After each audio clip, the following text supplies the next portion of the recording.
This is the insight.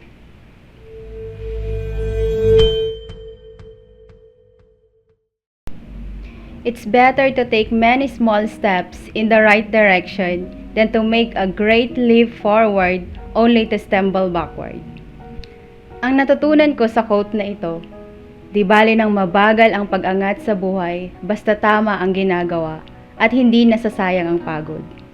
Dahil minsan, di ba sa pagmamadali natin, doon tayo nagkakamali kaya tayo nabibigo.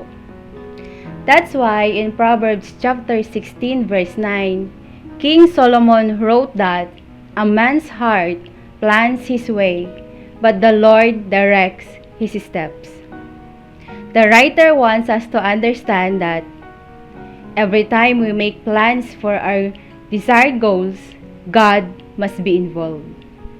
Oo, we can make our own plans, but the Lord give the right answer.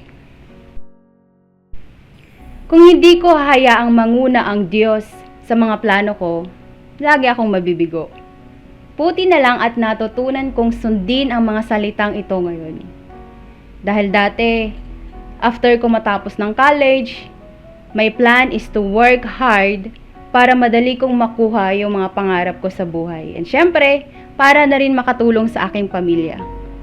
Nung una, masaya. Kasi kumikita ka na eh. Di ko na kailangang umasa sa aking mga magulang. Pero napansin ko habang tumatagal, kahit hirap, ang daming hirap at pagod sa work at wala pa rin akong naiipon. Hindi ako nakokontento sa ginagawa ko at hindi rin ako nagiging masaya. Kahit napapalit-palit pa ako ng trabaho, pareho lang yung nagiging resulta. So, nag-resign nga ako sa work ko and inassess ko yung sarili ko. Ang dami ko palang nasayang na panahon dahil pinilit kong gawin yung mga pamamaraan na alam ko para makuha yung mga pangarap ko. Doon ko na-realize na kailangan kong ayusin yung sistema ng buhay ko. Kailangan kong unahin yung kagustuhan ng Diyos para sa akin. Kailangan kong sumunod. And that was my turning point. Inuna ko magtrabaho para sa Diyos kaysa sa sarili ko. Doon naman nagkaroon ng breakthrough sa buhay ko. Nung una, hindi madaling tanggapin kasi parang nakakainip naman.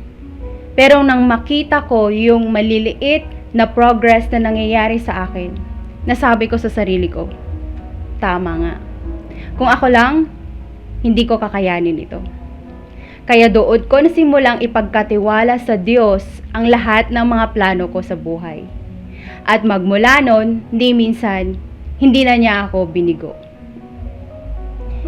And I know that God is about to bring me to the place where He will fulfill my plans and His promises. It's my destination point.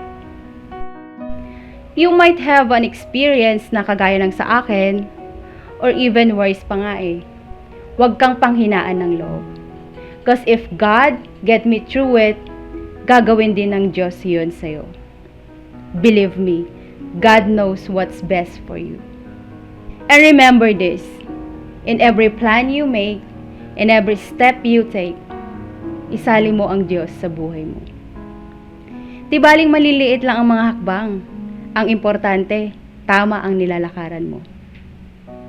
I'm Venus, and this is my insight.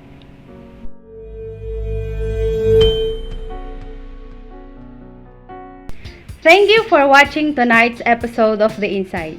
Pwede kayong magkaroon ng mugs gaya nito. Just like, share, and comment your takeaway for tonight's episode. Bye!